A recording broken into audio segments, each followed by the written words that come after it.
Okay, so now we're going to look at a tool called a dot plot.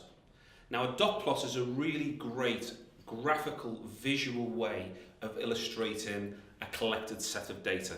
So we're now in the measurement phase. We've been data collecting and getting some data in, and what we want to do now is we want to show the results of the particular data collection that we've done.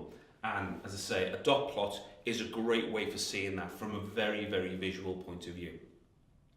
Okay, so let's think of a scenario whereby, say for example, a logistics company wants to know whether or not they've been on time with their deliveries to customers. So they give a customer a set delivery date, and what the logistics company are going to do is measure the actual date versus the promised delivery date. Okay. Now, if you can imagine, if we had a series of entries here at 0, then clearly the logistics company has been correct with what it's done and the actual date has equaled the promised date. But in most scenarios, you'll find that that probably won't be the case. So, how do we use a dot plot? Well, what we do is we'll take the data that we've collected, we'll take our actual dates, and we'll take our promised delivery dates, and we'll literally subtract the date from each other.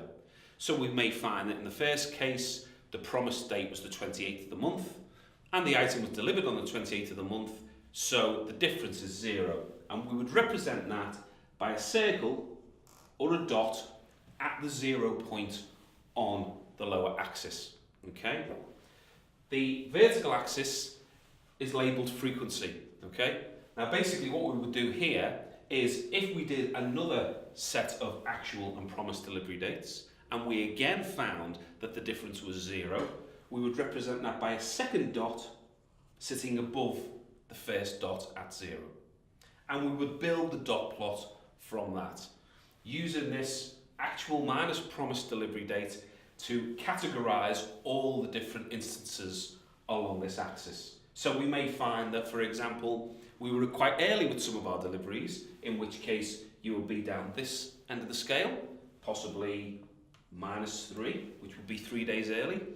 Another scenario might be that the logistic company was actually 3 days late, in which case it will be entered like that as a dot at the +3 part of the scale.